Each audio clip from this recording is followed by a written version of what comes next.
Welcome to the Jerry Pitre Show, your go-to podcast for everything in the world of collectible cards and sports memorabilia. Whether you're a seasoned collector or just getting started, we dive deep into the stories, the history, and the trends shaping the market. From iconic rookie cards to rare sports artifacts, join us as we explore the fascinating intersection of sports and collecting. Let's dig in to the treasures that tell the story of legends. Episode 5 featuring Big John collectible cards. And this is the homie. Welcome, Big John. Thank you for having me. What's up, Jerry? How we doing tonight? John's a longtime homie. He's literally been killing it as far as social media goes. I want to say he's got a wonderful collection that's super diverse. Everything from basketball, WNBA, WWE. He's got just an amazing taste in cards. He's killing it on the media.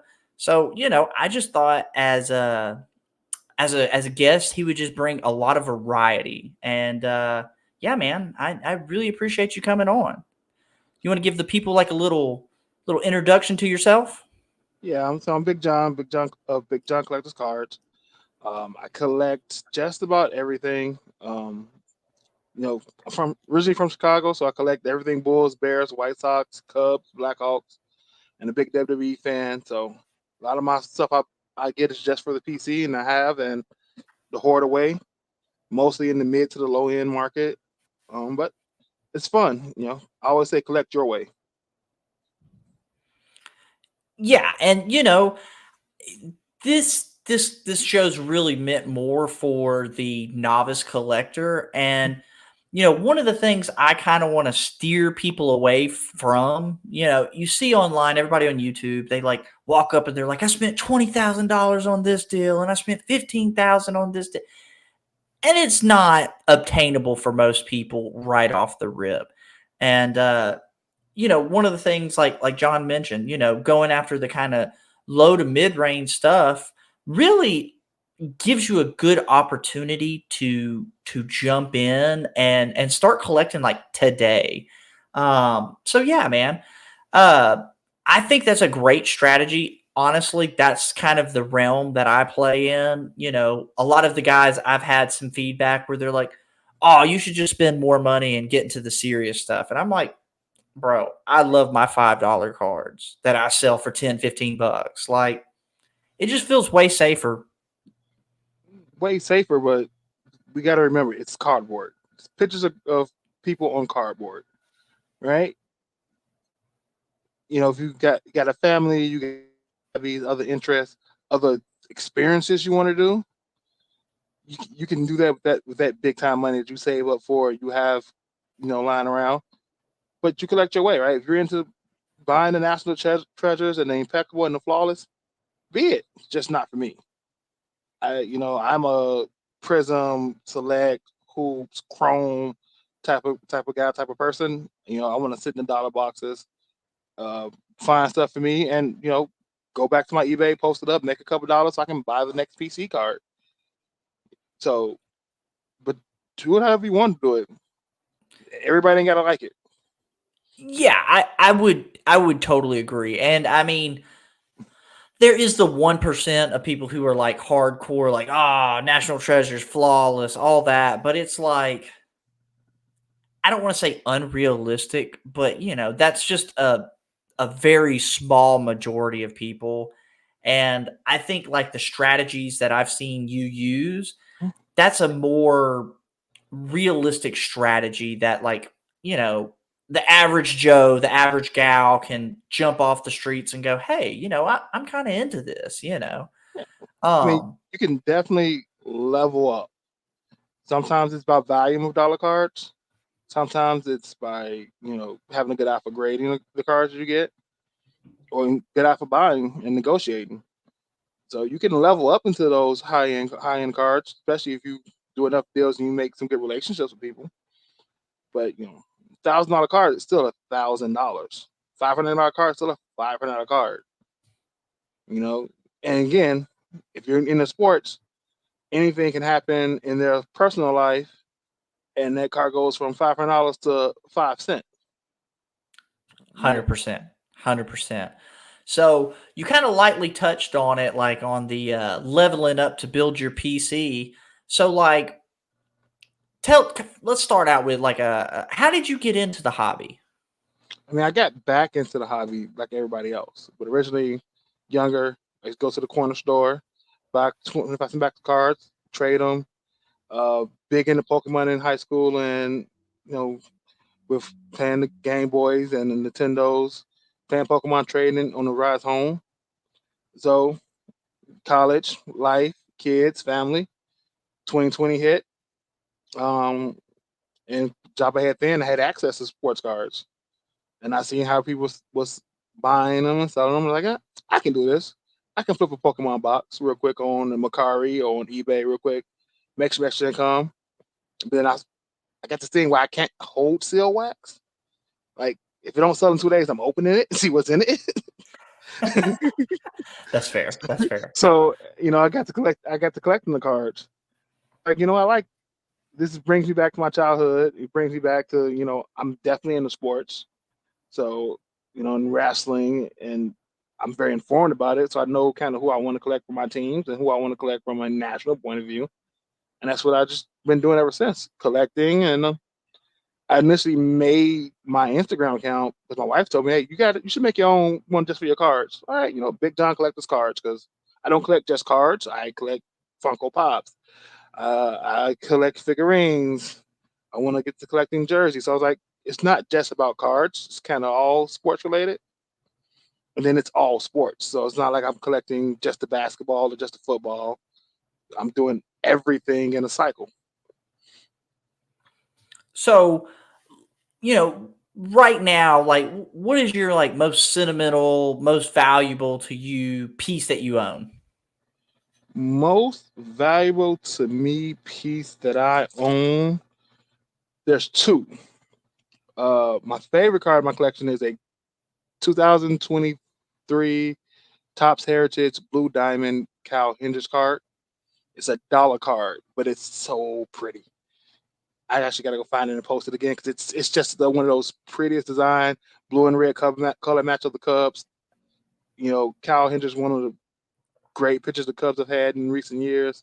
So it's like my favorite card to like own. And then my other card is a Phoenix Montez Ford Gold HEC 1010.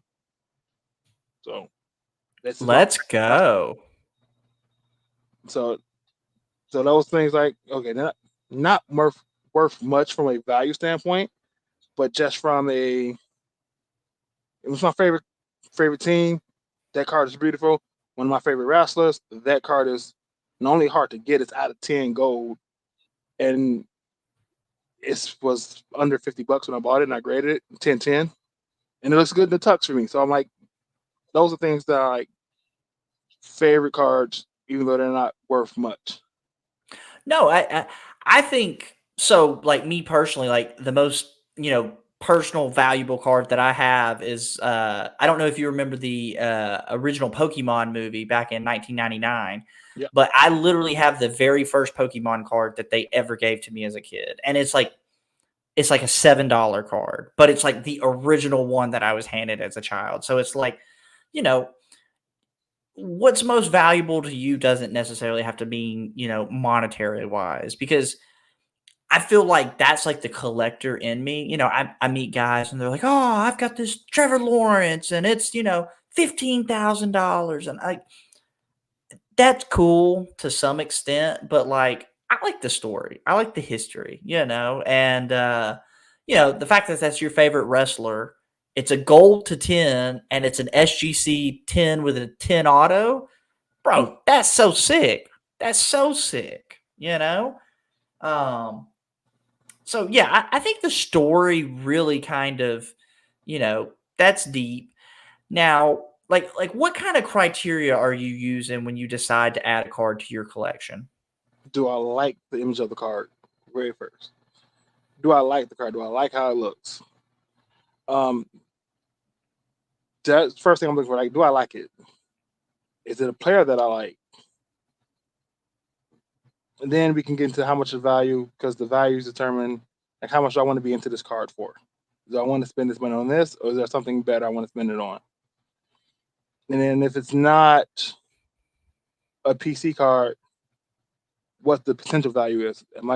What's the purpose of this card? Am I buying this card because I want to hold on to it for 6 month raw? Or am I buying it because I want to sell it, get it graded, and then sell it? Like, is there a purpose for it? Like, this year I've been having different strategies and working them out in a 3 month, 6 month time frame of all the things I decide I want to do. But yeah, do I like it? Is it a PC card? What's the plan for the card? Those are like the three things I'm looking for. No, I think that's super smart. I see a lot of people who just go, oh, I bought this because it was on a top 5 list or in this cook group on Discord. They told me to buy this. And it's like, you know, I like the strategy of, hey, am I buying this for me? Am I buying this to flip? Am I buying this as a short hold, long hold? Like, kind of what's the strategy on that? So I think that's a real kind of beautiful transition into the next question. Like, where do you kind of classify yourself? Are you like a collector, investor, flipper? Like, where do you fall in that? I'm a collector who tries to use his cards to fund his collection. Yeah, I think that's the safest way, honestly. I, So I my, see a lot of people, they come out of that pocketbook and they're like, I don't know how I'm gonna pay my car payment. I don't know how I'm gonna pay my rent, but I got this, national treasure. And it's like, I'm more of the, if I don't love it and I can flip it and take that money and add it into something else, I think that's a great strategy.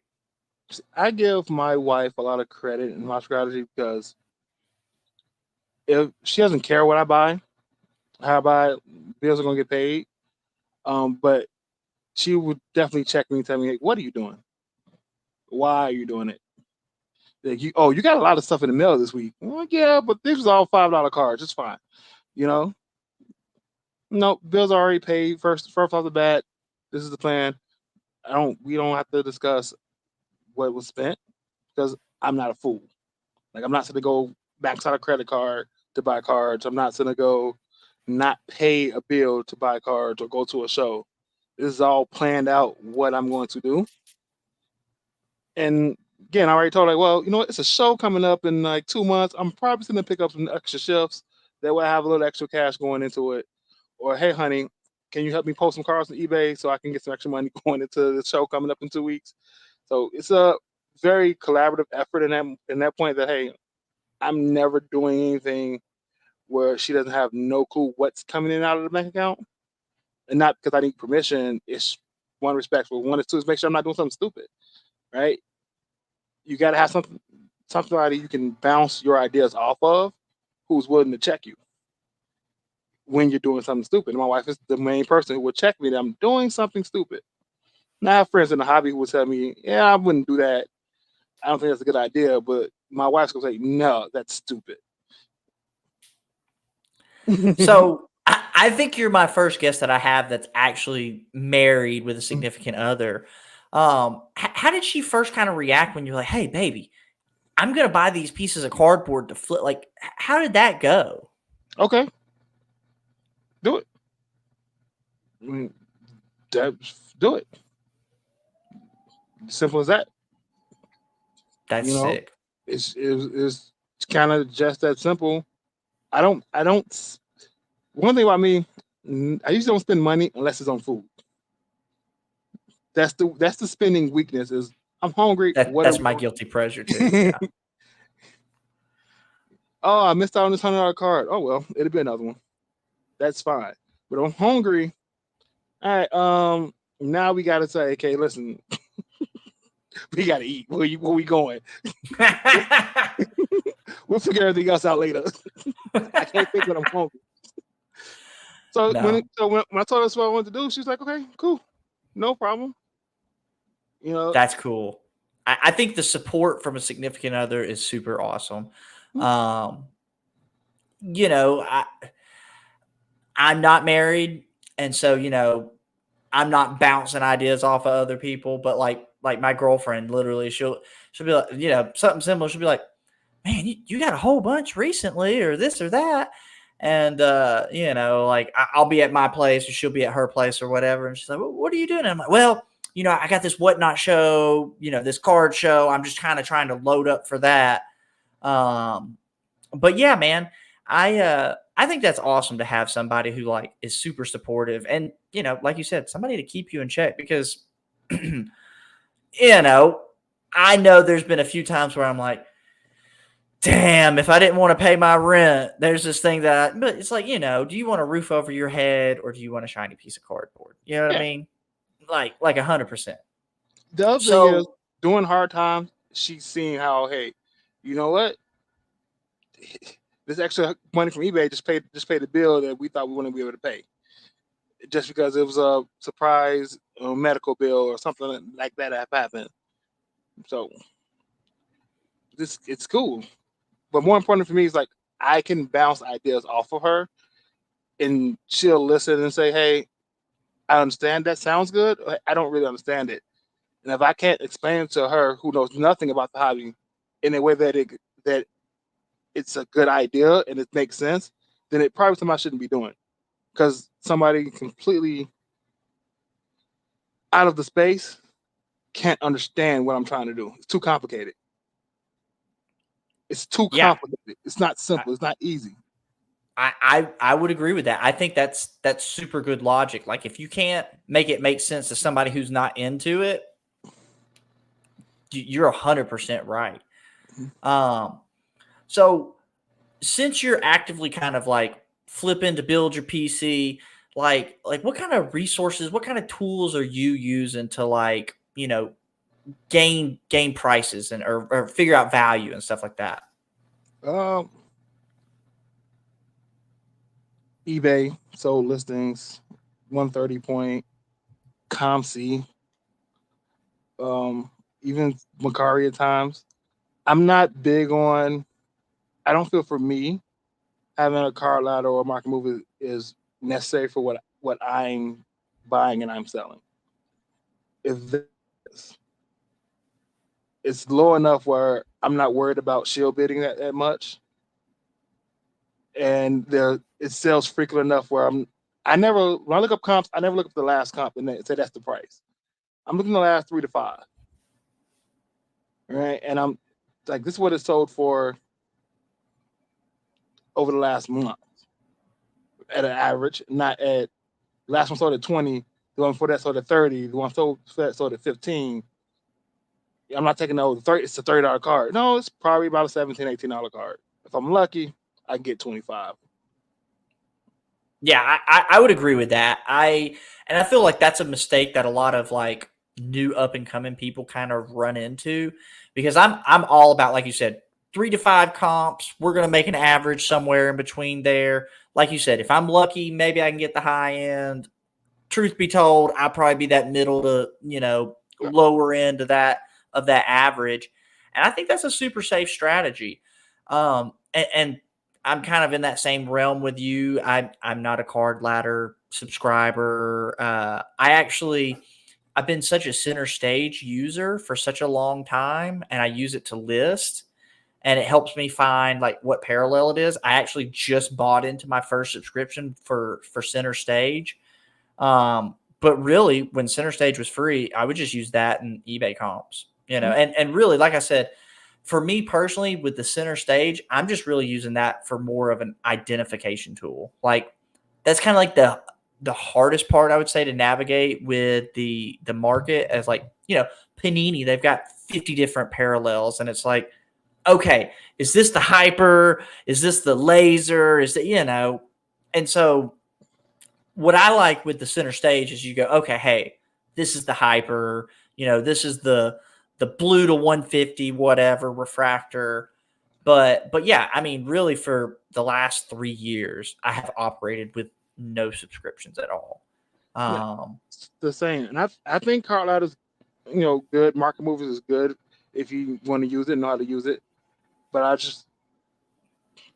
I don't feel like I'm going to get the value out of it. I've used the free trials of both of them, and I can go, even for Fanatics Collect, I can go look at.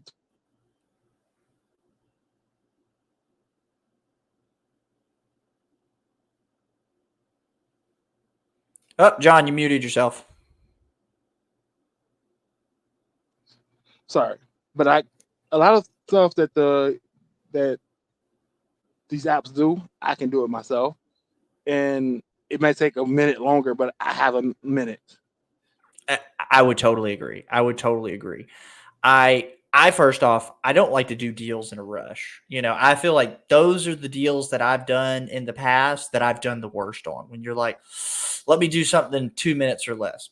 Bro, if I'm doing a deal with you and you can't take 5 minutes, it's probably not worth my time. Like you said, what those apps are providing, I can take the extra 2 minutes, 3 minutes and go, all right, one did 15, one did 25, one did 20.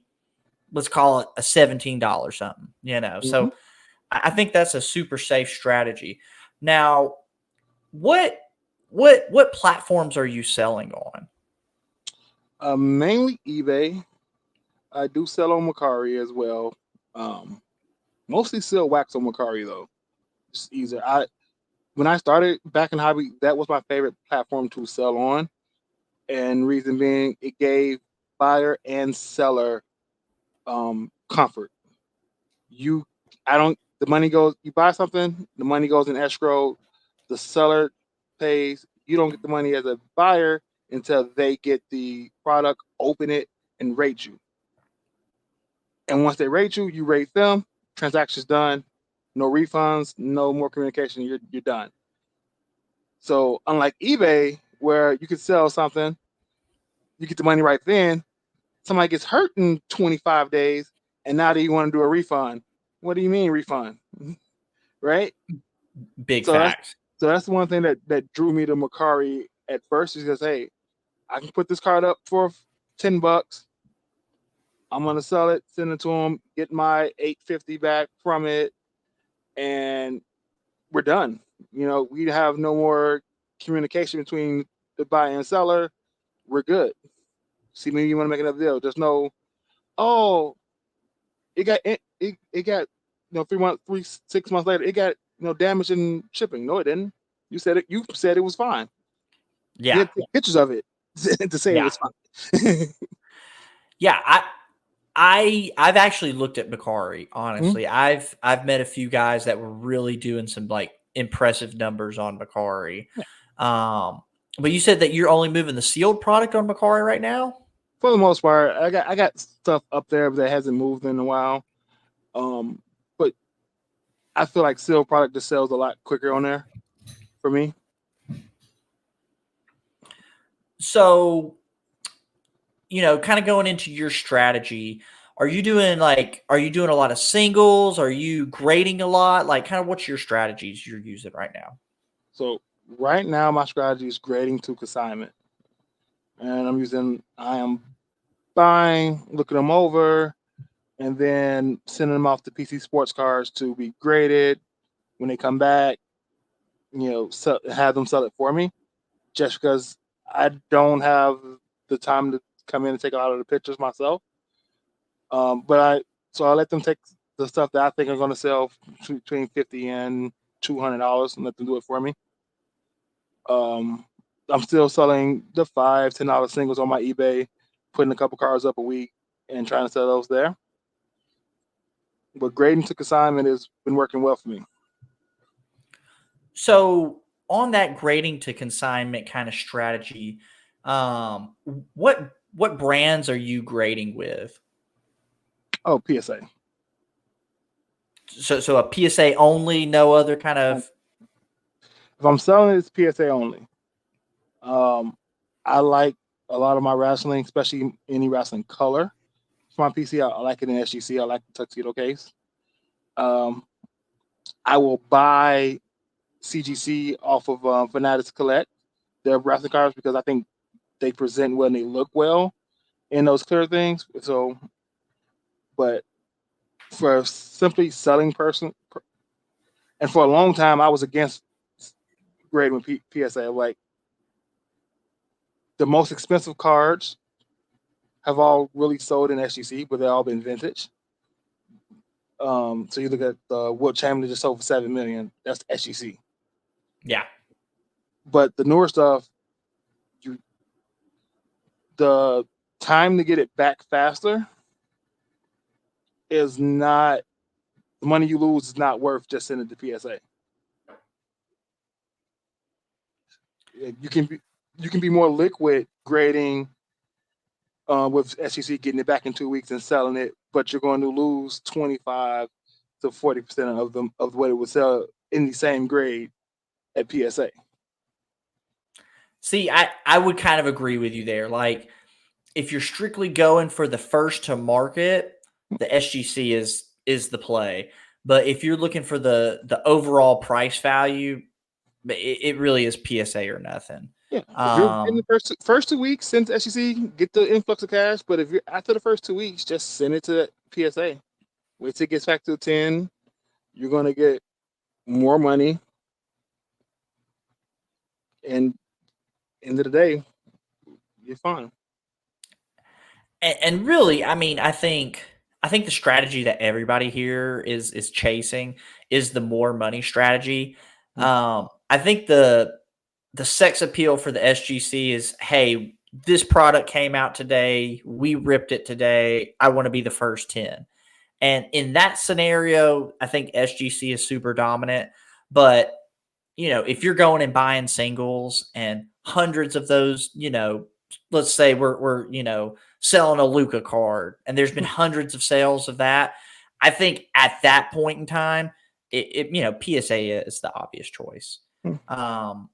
By a country mile. Now, Big John had mentioned, if it was vintage, okay, that's the point where I kind of go, okay, do I go PSA? Do I go SGC? But for all the modern stuff, like I said, like if there's already been 100 of those Lucas sold on eBay, 100% send it to PSA, and the weight's worth it generally. Now, my only quarrel with PSA is, bro, sometimes they'll send you a PSA 6 and you're like, bro, I know this is not a PSA 6. You can crack that slab, don't do anything, send it back, and it comes back a 10. And it's like, I do wish there was some more consistency there. Yeah. Have you had any kind of like experience with that kind of happen to you? Yeah. So my last submission, I sent 4 Jordans. Got a 5, 6, 7, and a 9. And they were pack full. They look good. And I was like, I have no idea why they got that. Another one, I just got to send a baseball card, Bowman paper, and it got a PSA 5. And I'm just like, why? It's on my story. It's on my page. Like, I have no idea. Outside of a white corner, no idea why I got a 5. So I think paper is where you get the lower grades at for the most part. And there's maybe something I don't know. It's crazy, like talking about like the one white corner and getting a 5, because like me in the Pokemon world, I've seen where people like, all 4 corners in the back are white and then they're still getting PSA 9s. And it's like, I know for a fact I've sent and been in a very similar case and go, oh yeah, man, this is going to, maybe not a 10, but it might get an 8, might get a 9, and you get that 5 and you're just like heartbroken. You're just like, bro, I didn't pee in your Cheerios. What are you doing to me? You know what I mean? Like I have no idea why. And I have a 3 times magnifier glass that I use with a light on it. And I don't do anything no juice on them. Just look them over, take a microfiber towel, make sure that my fingerprints ain't on it, and send it out. I'm still 70% 9/10s though. So when you're grading, are you subbing through a Nash Cards? Are you submitting through yourself? How are you doing that? Right through PC Sports Cards. Okay. Just right through them. It makes it easier. So when you send it, you're sending raw, they grade it, they receive it, and they sell it? Yep. Dude, that has a lot of appeal. So like what's your turnaround time on that kind of scenario? Turnaround time, that's all depending on PSA. Mostly like 45 days. So like 6 weeks, depending on how busy they are. Once they grades get back, usually they're up, it's being sold 2 to 3 days after I select what I want to be sold for a week auction. Now, how long does your payout take on that kind of scenario? When they get paid, I can choose to get paid. So That's sick. That's like sick. like recently, I had stuff in on Monday. Everything got paid Wednesday. My next PSA order dropped, and I just used that money to pay for the grading, and I'm sending those cards out to be consigned next. See, I've not yet used that strategy, but I really do like that strategy because, like, for me personally, I live in a super small space. I don't have a plethora of room. So like once I get 2 or 3 2-row boxes up, I'm sweating. I'm like, oh my God, like it's a lot, right? And I like that strategy of, you send them the raw card, they grade, they receive, they sell, they list. Um, what kind of percentage are they taking off of the top for that kind of service? Same as eBay, 13 to 15%, depending on card and price value. So That's same exact as eBay. You lose nothing extra. that that has a lot of appeal, John. That's a crazy cool play. The way I'm doing it, send 7 to 10 cards at a time because I never want to bill more than $200. I never want cards. So if I get a submission that's all fives, if I have to come out of pocket to pay for it, boom, here you go. Come right out of pocket, paid for it. Like my standing stays good. I know people that send 40, 50 cards at a time, um, and they just boom sell, let them all sell, take their profit out of, and start over again. So it's kind of whatever your budget's comfortable with. I just never want to be like, oh, I got to bill with them that I can't pay. That that's a super interesting strategy. I like that a lot, honestly. I've been thinking of like kind of my low to mid end stuff, like $2 to $20 stuff. I've been kind of thinking of like doing some of that stuff with ComC, the COMC, Yep. but for that 20 and more, that grade to consign, man, that has a lot of appeal. Now, how Yeah. long have you kind of going with that strategy? Is this a new strategy? Have you been running it? Been Like, doing this since like the summer. okay, So it's newer summer. I took time to research it, and that's one thing I'm big on. Like you listen to these podcasts, you hear people talk about different services, different things all the time, but I need to take time to research it before I commit to it. Either way, because I can just as easily send the cars to PSA, pay for them, and get them back and do it myself. I don't have to use a third party service to do it. It's something that I'm quite capable of. So, or even send it to NASCARs, let NASCAR grading, getting back and still selling myself. Like, quite capable of doing it that way. But I am really okay. This sounds good. Let me research it. Let me see what's going on. Let me reach out to people who are doing it. Um, Let me see what's factual and fiction, right? And then okay, let's test it. Set a couple cars out that I'm confident in. Boom. See how it comes back. Oh, that worked. All right, let me do a little more. Let me do 10 more. Let me put another one out there. So like right now, I'm sending this up every 3 to 4 weeks, every 3 weeks on average. Sending out. Uh, I really like that strategy, John. Honestly, I'm probably gonna have to steal that from you because really, you're paying for time. I mean, that's the time that it takes me to list, the time that it takes me to send, receive, like time is money. And the faster you can get money back in and keep it in the cycle, I feel like with that time that I'm using for listing pictures and this, I can spend more time buying. I mean, first off, that's the fun part of the strategy anyways. Everybody likes the buying part. Nobody likes to taking pictures or listing or anything. And you said you're Plus, using no PC. shipping. No, Huh? you don't have to, you ship it to them once. You don't have to ship every card out once they sell. So you save on supplies.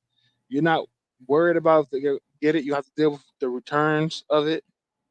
So that's That was all. going to be my next question is do you have to deal with the return? Like, you know, you sell something through their consignment, that person returns it. Do you even have to deal with that, or is it off your hands at that point? I think it's off my hands. I haven't had to deal with that situation yet.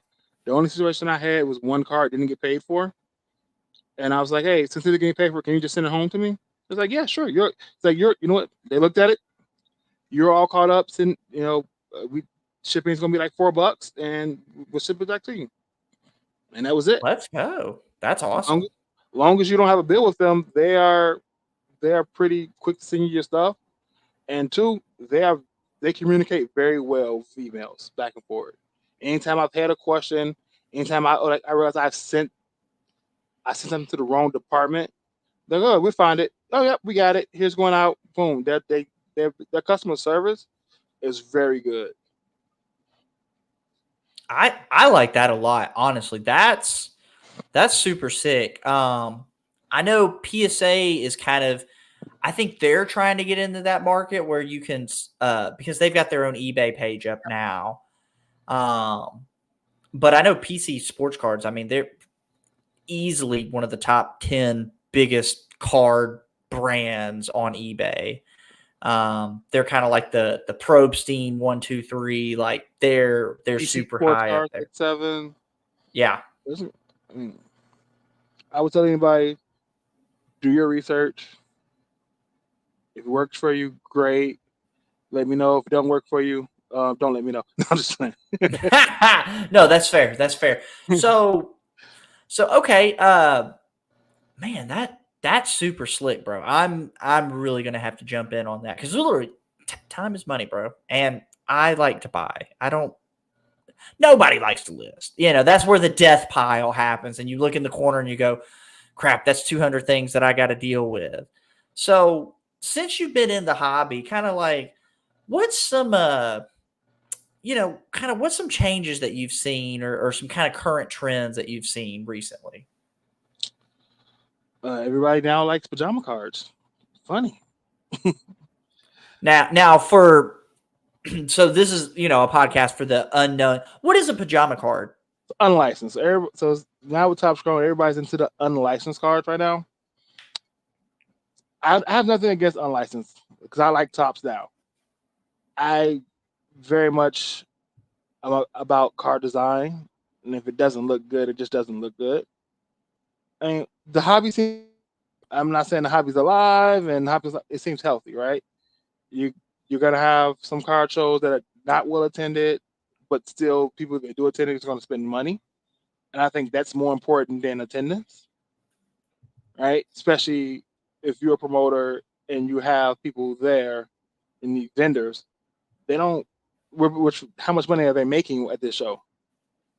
Great, it's not well attended because it's September and it's fall, kids go back to school and all that stuff, but the people that are coming, they're spending money, right? That's so that's what I like to see, and people are having fun.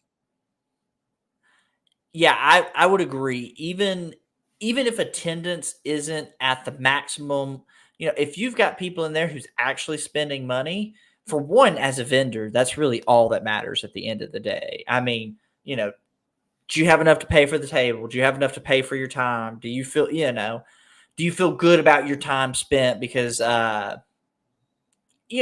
been to some very well attended shows, but nobody was spending money. So it's like I would agree. I would say that I think we're in a healthy place, and kind of going back to the healthy, like I've seen a lot of people talk, oh my God, the price of this crazy high card is down and the market's dying.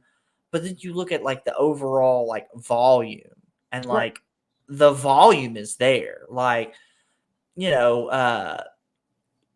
I one of the content creators, I follow. They do a bunch with non-sport stuff, and somebody was giving them kind of a hard time about like, who buys that Spider-Man crap? Because like right now, there's a Marvel set that just recently dropped for our listeners who are unknowing, and it was so funny because she just kind of goes on eBay, types Spider-Man, and she's like, yeah, there's been 300 sales of Spider-Man in the last 2 hours. You know what I mean? Mhm. And now some of those are $3 and some are 300, but you know what I mean? The volume's there. The Same thing with attention's there. WWE.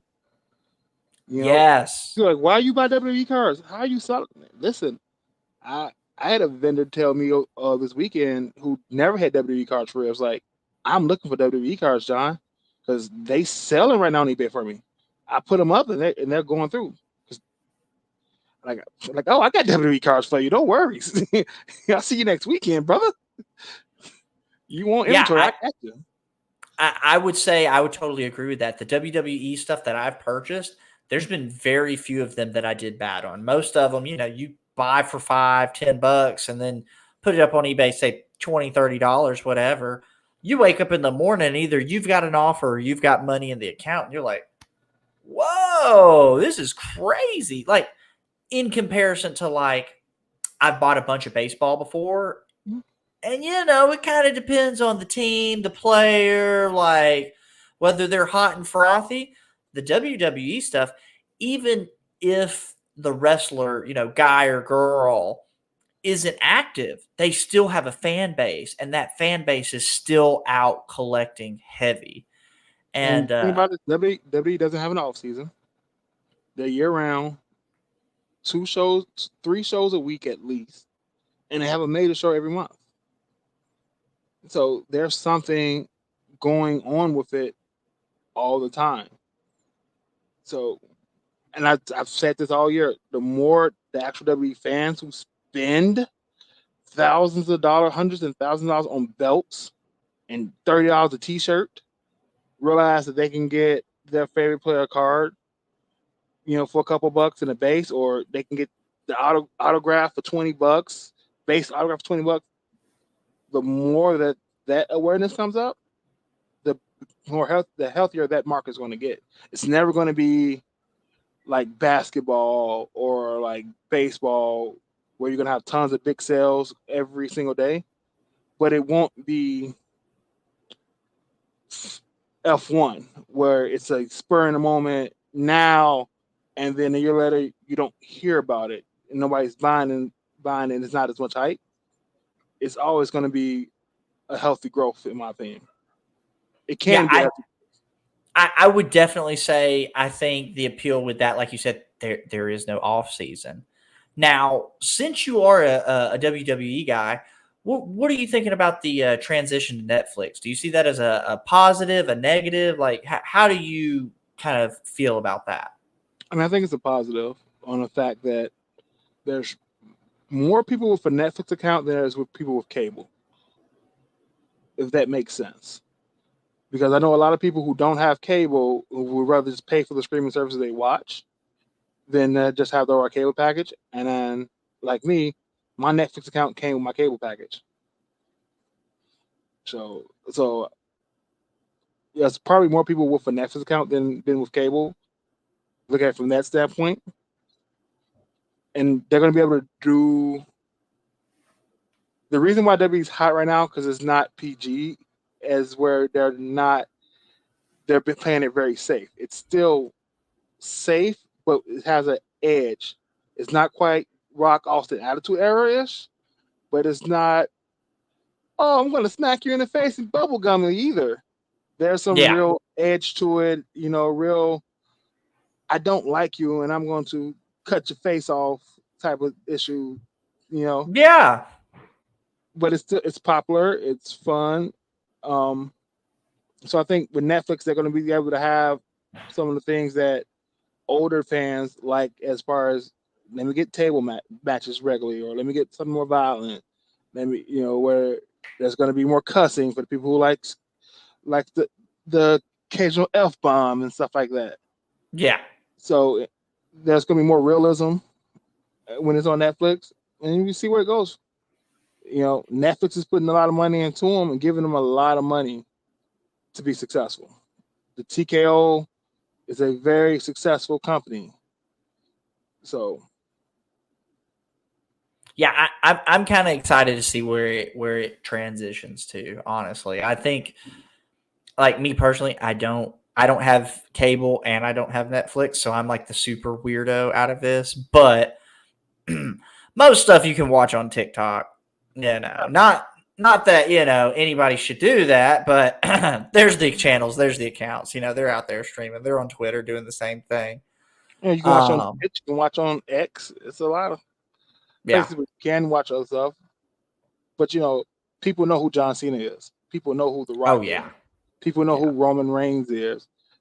But Dave Bautista, these wrestlers who turn into mega movie stars in The Rock, Bautista, and John Cena. But also, people our age remember Trish Stratus and Lita. Well, I think the thing that's super interesting that I'm kind of finding with a lot of the people who are into wrestling, is it's a lot more of a family dynamic now. It used to kind of just be like dads and sons, but now it's mom, daughter, son. So like when you're watching, is it just you or is it the whole family? It's mostly me, and if my daughter's around, she will watch it with me.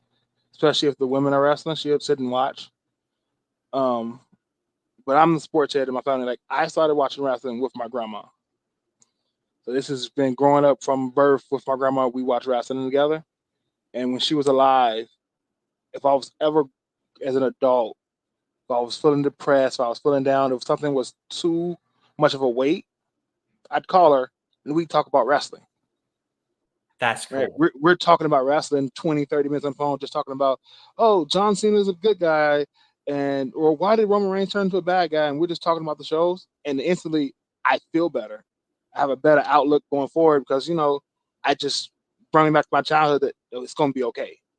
And I just Yeah. talked to my grandma.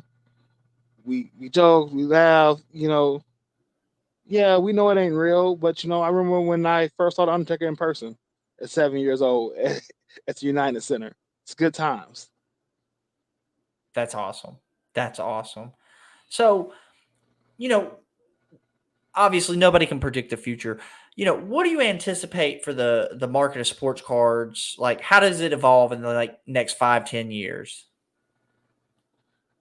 I mean, with Fanatics taking over, you the hope that it involves, like when Fanatics took over, the industry when they got into jersey sales and memorabilia.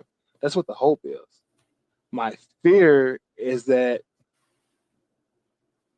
it's going to be a lot of dilution with more product, more parallels, and more of things not being able to come out of retail for the regular person. And everybody's not buying a hobby box. A lot of mom and dads don't know what a hobby box is, especially when they have kids who collect Pokemon. And I don't even know. I don't even know if Pokemon have hobby boxes. Everything Pokemon you can get out of Target. You can get just about every form of Pokemon you can get out of Walmart. So that's my fear, is that we're going to dilute retail and dilute the parents buying boxes and packs in store because the kids are going to be not excited about anything that's in there because they can't. Like these younger generation of collectors are very smart and very hip to what is going on. They know what the odds are. They know where it is coming from. They know where they can get a super out of, where they can get out of 10. They know who the chase are, and they know who the values of it are.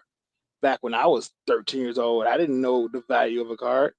I just know Jordan stats on the back of the card, Max Johnson stats on the back of the card. The image is Yeah. cool. And Yeah. they're way more educated at this age than we were at that age about cards. Yeah, I would totally agree. I'm kind of worried about what's going to happen to retail. I Me personally, I don't do a lot of ripping, period. I've just got terrible luck. Mhm. But I think for us to have progression in the next, 5 to 10 years, we have to be a mom-friendly hobby. You know, mom's not dropping $500 on a hobby box. Hmm? If you're a good kid, you wash the dishes, you might get a $20 blaster box, right? But yeah, man, that's kind of a very, you know, I'm a glass half full kind of guy. I hope everything's going to be great, but the realist in me, I'm kind of sitting there have the same fears as you. It's like you I know, remember in 2020 when Panini Contenders came out and Blasters was a guaranteed auto. Right now, there's nothing in a blaster that comes with a guaranteed auto. And back in 2020, I was buying those Target for $30 and flipping them for 60 just because they had a guaranteed auto in it. Ripping them to say, look, maybe I get a good auto if I rip it. Now I'm hoping I get something of color when I open a blaster. And I don't open a lot of product now. Just because, you go in this long enough, you learn more, you get educated. I still break or whatnot, eBay mostly, but not a lot. I think breaking is going to get bigger, and for the reason that this well educated younger generation know that the big cars are out there, and they're not necessarily in their area. They gonna have to they got to get it from people who are going to buy the most product. This just because you live in Illinois, you're not going to get doesn't mean your pack's going to have a lot more Bulls cards in it. Or if you're in LA, your car's going to have more Clippers and Lakers cards and Rams cards in it. So even if you're not chasing the chase of the hit or the $1 million, gambling, the likelihood the card you're looking for coming out of pack in around you is not that likely. Which also makes for a healthy singles market because now there's more singles out. yeah, I think, like kind of going back to like you talking to your wife, like running ideas off of her. The one that I have a hardest time kind of explaining to people is breaking. Mhm. Literally, I've had so many people look at me and they go, wait, you pay somebody else to open a box of cards and you don't even get to rip it yourself. And it's like, oh, yeah, but, you can buy a spot or a team, division, like however, and it's cheaper than the cost of the box, this, that, and the other. And they're like, you don't want to rip it yourself? And it's like, I'm like, as a guy who buys singles, breaking's good. That's how, if people didn't rip, I wouldn't have singles to flip. But yeah, breaking's one of the ones where I'm kind of iffy on because like me explaining to my mom, like, hey, yeah, oh, no, these guys, there's a cost of a box. They split it 10 ways, yada, yada. And it's like, that's where you kind of get the big eyes and they're like, I don't get that. Well, it's kind of like when the kids that would rather watch people play video games than play it themselves, right? Yes. Yes. Well, We are so moving towards that more with, than. with breaking, it's one thing about breaking. It's price of getting in and the availability of that box. We just talked about how you're not going to hit much out of retail. So a hobby box being $200, $300, $400 is one thing. Say I got to buy for myself and I get nothing. Whether saying is, hey, I going to choose my favorite team or a team that I like, get in it for $50. At the very least, I'm going to get cards of that I like out of it without having to spend the other $250 for a bunch of cards that I have no interest in, or a bunch of cards that won't give me my money back. And that also depends on product and whether it's a case break or it's a box break and things like that. But again, we know that if you want to get good stuff, you're going to have to go to these bigger breakers who, all things being equal, hink, hink, wink, wink, no CT scanner here, they buy more product from Topps, so they get more product from Topps. Yeah. So if these boxes are here, odds are better stuff is going to come out of these bigger breakers. Yeah. Um, and I would agree with that. I see, you know, we won't say any names, but the same 10 giant breakers. This one hit the 101. This one, you know, and it, you're right. These kids are so savvy. They're like, why would I go pay for a box from Walmart that I know I'm going to waste money on? Let me just go break with XYZ. Yeah. So kind of reeling it in a different direction. Like, so I'm a novice. You know, why should I go to a card show? You know, if I can participate in breaks, if I can buy on Macari, eBay, what's the advantage of a card show? I'll give you 3 reasons. One, Phil, you get to meet people in your area. You get to see what the hobby is like in your area or the area you're going to. So you're going to get to network, in-person conversation. You got to ask questions, learn. You know, you're going to have a good experience. It's like, why go to a sporting event instead of watching it on TV? This hobby is not something I think you can do alone by yourself or just online. You need to get out there and actually go to a hobby show, not even if it's just once a year. You know, you ain't got to go to every local show or every regional show. You go out to say, okay, 2, more variety, because now you have vendors coming from different places with, and a lot of people, even though a lot of vendors, even though they open new stuff and they have new product, they've been in the hobby 50, 40 years. They're not on Instagram. They're not on Facebook groups. They're coming to this monthly show every month and putting the inventory out, and you buy it or don't buy it. You know, you're going to see stuff. 3, you're seeing it in person. So as much as we like, hey, can you send me a picture of that corner on eBay? Send me a picture of the back. I got it right here. I can look at it. I can examine it. I can make a determination myself whether I want to grade it or not, and not have to worry about, oh, it's got a scratch that wasn't on the description. I want to refund it. So that's my 3 reasons for going to the show: networking, being a part of the hobby, and actually getting to physically make decisions off cards in your hand. Yeah, I would totally agree with all 3 of those, and especially like revisiting your like grade to consign to Mm. sell. It totally benefits you as an individual to physically see it. You know, uh, I've seen so many guys they buy something from eBay and they go, "Oh my god, I got it in," and it's just got a giant scratch that you know the dealer, vendor, whoever just didn't mention. Versus when you go to the show, you pull it out and you go, "Ooh, this has got a crease. Let me put this back." Or you get it knowing it has a crease, but you come at it at a different price point. You don't want to pay the full price. Yeah. Um, I've got cars on eBay that look good, pictures look good, got extra pictures. Come back, put it under the magnifier, and it's got print lines that are faint enough that you can't see it with a regular camera or naked eye. But under a magnifier, you're going to see that print line. So when you send it to grade, guess what's going to see that print line? SGC, Facts. PSA, CGC. So when you're wondering why I didn't grade a 10, well, yeah, it's got 2, while faint to the naked eye, print lines, not faint to this magnifier. You know, Yeah. in the dark, one light on a black cover, you look it up. Oh wow!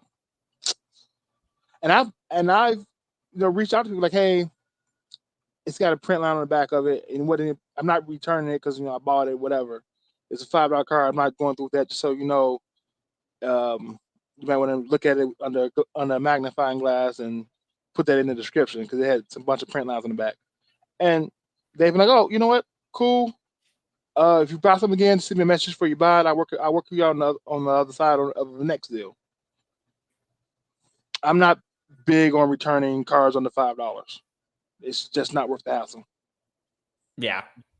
Well, you're a godsend, bro. I can't tell you how many times selling on eBay, they're like, "Oh my god!" And it's like first, which I've had a few cases where some guys try to hit the little sneaky switch, and I'm like, "Whoa, whoa, whoa, bro! What I sent you was numbered, and mine was 23 of 99, and you're sending me back 27 of 99." And they're like, "Oh, that was a mistake." I was like, mm-hmm. You sure about that? So yeah, I totally agree. I love the in-person aspect, honestly. Um, just because you can sit there and examine it. So kind of what's some mistakes you see some newer collectors, because you've been around. I mean, for anybody who doesn't know, Big John is on so many different shows, so many different channels, lots of knowledge. Like what's some things you see people do wrong? Well, I'll tell you what I've done wrong. Right. One of the first things that I bought when I got back to it was an Otani Auto, $3 off Macari, but it was a Tops Now facsimile auto reprint that I didn't know nothing about. So, again, 2021 Series 1. I thought and I don't know if we're going to be on video, but all of these reprint autos were actual autos. So that's why I see people doing wrong, right? Not being educated on what you don't know. Not knowing sets. Like if you're a baseball collector, Bowman Chrome, Bowman Draft, they all are very similar and different all in the same time. You can get a Chrome card out of regular Bowman. So it's a lot. Grading, not looking over their cards beforehand, not reading what PSA, SGC, CGC are looking for, and then looking over their cards and looking over before they send it, right? Had a guy come in at my job a few months ago, sending his first submission off the PSA. It was a Pokemon card, and he wanted to send it in a penny sleeve in a box. I'm like, "This your first submission?" He's like, "Yeah, I got this card, and my buddies looked it up for me and says it's like $80 raw, but it's like $300-400 graded." I'm like, "Yeah, that's great if it gets a 10. Before you even do this, bro, I'm not going to let you do this to yourself. Run down the street to the mall, go in there, ask for a card saver or at least a top loader, pay the $2 for that, then come back, we'll get you a Bo Miller, we'll get you sent off right, and at least you have a better option because you send it like that in that box, you ain't There gonna ain't be no happy. 10 coming. Yeah, Ain't no there 10 ain't no coming 10 at all. coming. But again, That's funny. not asking for help, right? You don't know what you don't know until you meet somebody and say that wouldn't take the time to talk you through something before you make a mistake. Let me just, hey, I do this too. Like I send a lot of cards. I can show you how to do it on cheap where you don't waste money on shipping, but you need to send this off properly, or you just wasting time. The card for $20, Yeah. and I'll do it the right way. Like, so it's things like that, though, right? You make so many mistakes, you learn from those mistakes. Knowing what's actually a base versus what's a silver. Um, what to collect. You're going to make mistakes in this hobby, but some mistakes like happy mistakes, right? Yeah, it's never a loss. It's always a lesson. It's always a 100%. it's always a lesson. You know, time this. I'm over really trying to time when to sell something because I've had not success time with the timing being right to sell something. So I'm either going to sell it and not worry about what it sells for, or I'm not going to sell it until I'm ready to sell it. Like people try to time the market, you just got to sell stuff. Listen, and like going into stocks, single stock, stuff like that. People are always like, "Oh, time the market, bro." 100%. You're never gonna guess the right time.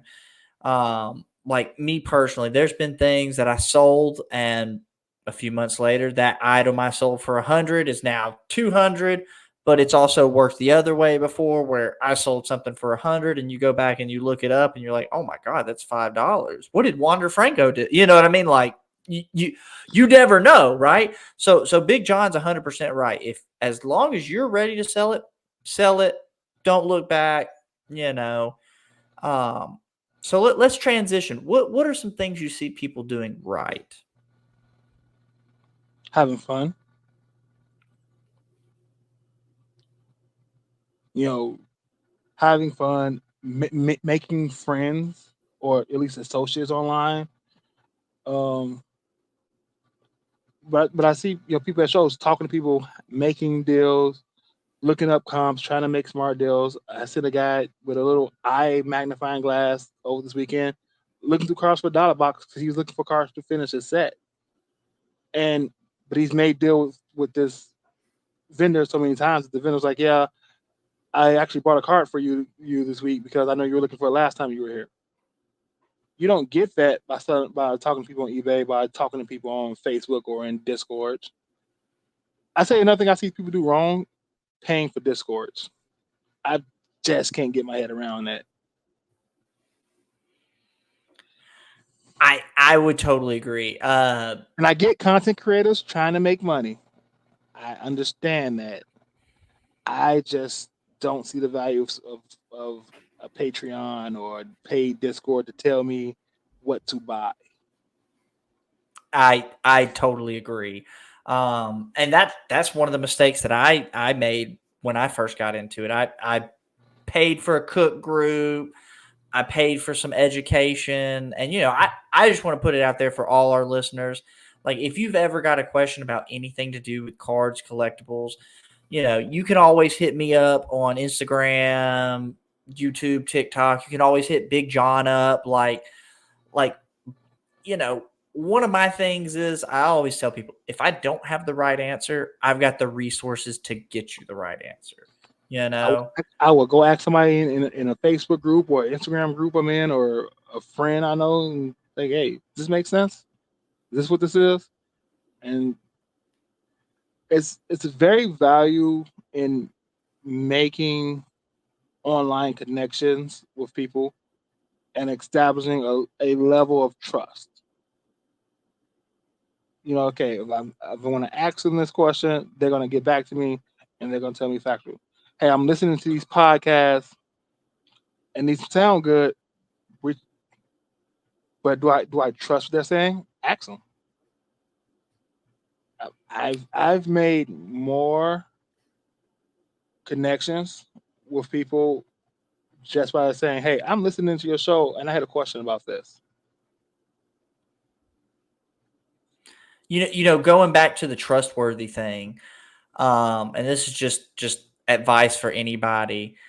I'm not saying don't trust these accounts, but I see a lot of accounts where, you've got a brand, you've got a name, and you hear voices and you see hands, but you never see a face.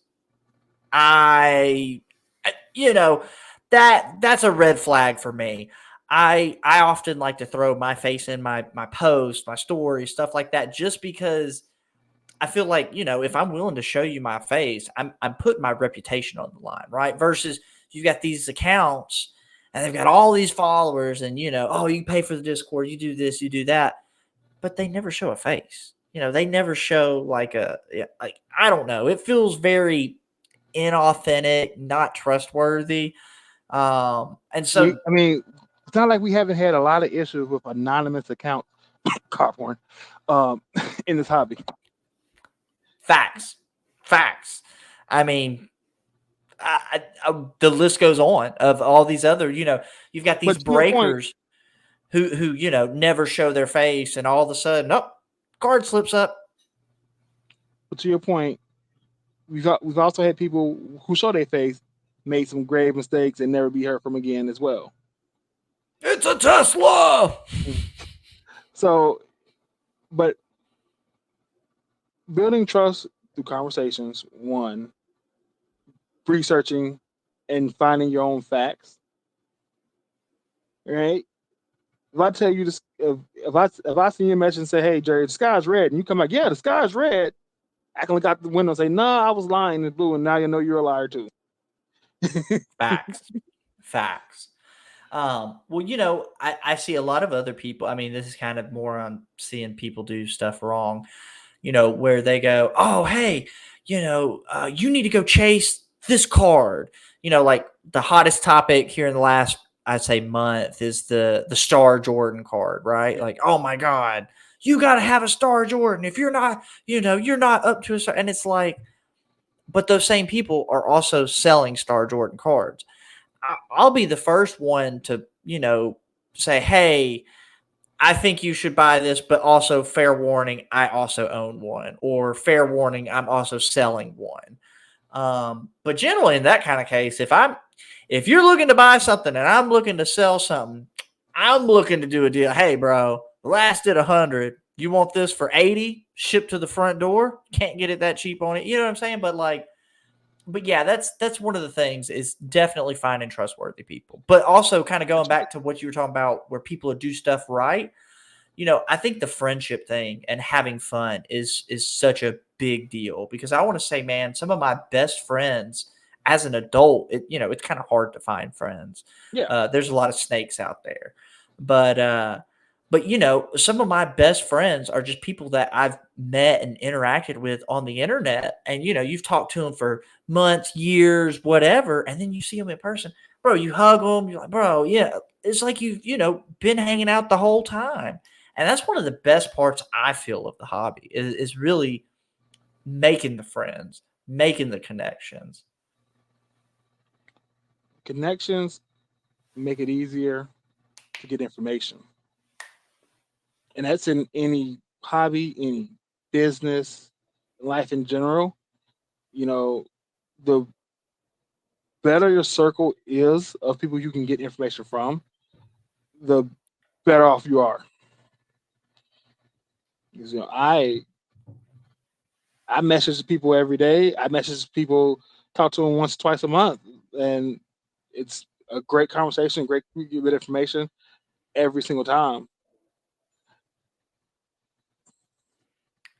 The other thing with building those connections, like for instance, when I was looking to buy my first 86 Fleer Jordan, Hmm. and that was one of those super steep purchases. Like I wouldn't want to tell my own mother what I spent on that, right? How long did you agonize over that purchase? Oh, bro, it was like over a year. Over a Hmm. year.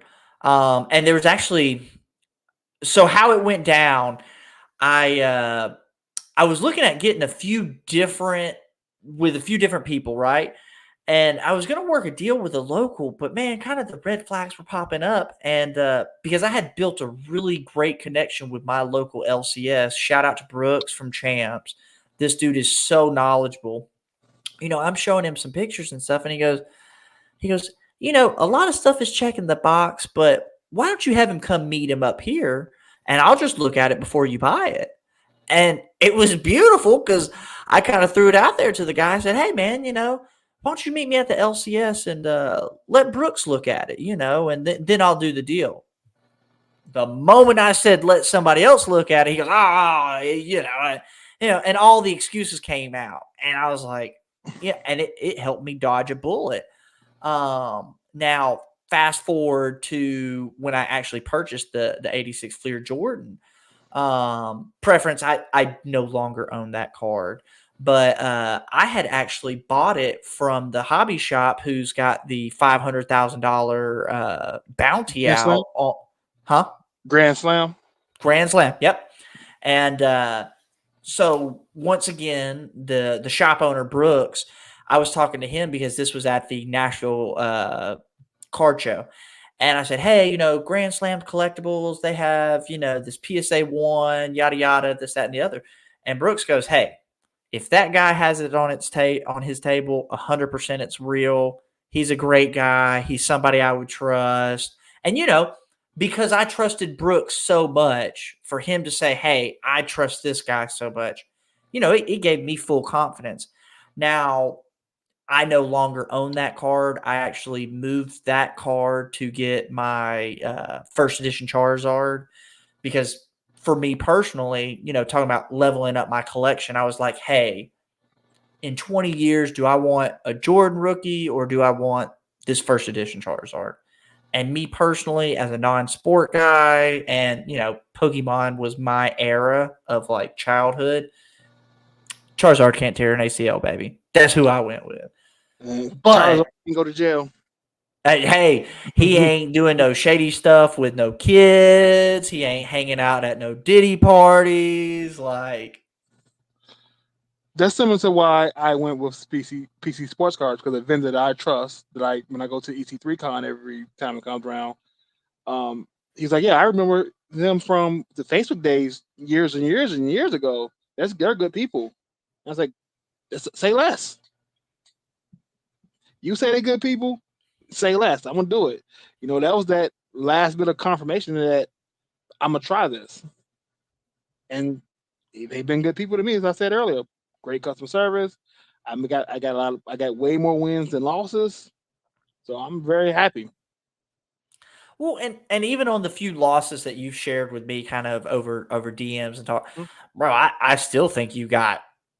Yeah, there was a few you didn't do really well on, but as far as if I'm selling that personally on eBay, I would have done way worse. You know what I Yeah, mean? Like they've got such a big account and such a follow. I mean, literally, there are people who only shop there on eBay when they go, okay, what's going on this auction? What's going on here? I'm I get actually currently bidding on a PC card that they're selling, and I'll talk to you about it once we end the live here. Because I by the gauge time that I gauge everything I send off of what the PSA 9 price is. And I think that's a great strategy, honestly, Like, because even the things I took loss on, I still submitted them in there, because you know what? That's gonna be $15. That's gonna make sure I pay for the submission, and then make sure I get the cards I want back. Because like I got a Aaliyah Boston PSA 10 coming back. I got a Paige Becker's PSA 9 coming back. I got a few cards that are coming back to me that I'd rather have in my collection at home than to sell and make the money off of them right now. no, And plus, that's I don't vault anymore. yeah, the vaulting thing, I'm not there. I mean, I'll be honest with you, the safety deposit box at the bank feels a lot better. I mean, for the really cool stuff. Yeah, yeah. I don't vault anymore. I still have a couple of things on a few sites just because they're not important enough for me to want back home. Um, but as far as main vaulting, not if I buy it off of a Fanatics Live or something like that, I'm shipping it home as soon as I pay for it. Just paying for the shipping. Just send it home to me. No, that's totally fair. That's totally fair. Um, well, John, hey, bro, I really appreciate you coming on the podcast. Like I said, I really feel like a lot of people are going to gain valuable knowledge out of this conversation. I know me personally, I know there's a new strategy I'm going to go try because time is money, and if I can send you a raw card and you grade and sell it and do all that, that has a lot of appeal. Tell the people, hey, where can we find you? What platforms are you on? I mean, you can find me on IG at Big John Collectors Cards. That's most where you see me at. eBay, it's John Door 22. The link's in my Instagram bio for that stuff. Because I don't know how to get it all linked to the same name, and I'm just not there yet trying to get it all figured out. But follow me on Instagram, Big John Collectors Cards. I definitely give you a follow back. Feel free to chat with me. Um, you guys will see me around on other podcasts, talking to basically friends. So Jerry's a friend at this point, and I'm glad it's there to come on and talk, and hopefully we learn something from each other. 100%, 100%. Well, I'm pretty sure you killing it on TikTok right now too, right? I mean, I'm doing okay on TikTok. I don't look at any of the metrics, anything I post. I I I He's being super humble. He's I killing it no, on TikTok. I don't look at it. I love TikTok because I can I don't have to do much editing. But I post it and then I leave the app. I don't go back see how many people likes it has or how many people viewed it. I'm not in this to be famous. I'm in this to have fun, make connections. I'm not. This is a hobby for me. It's not something where I want to be super famous and everywhere and everybody in the hobby knows my name. I just want to hang out and have fun. Everybody in the hobby is going to know John's name. He's making killer ass content. He's so humble. And really, if you guys like sick videos, if y'all like great information, y'all have got to go follow Big John for real, 100%. So I just want to say, everybody go follow Big John, like, follow, share, subscribe. You know, all of those actions really help this podcast grow. And just remember, the Jerry Pitre Show is your go-to podcast for everything in the world of collectible cards and sports memorabilia. And we're here to help you grow. And so, we out of here. Peace.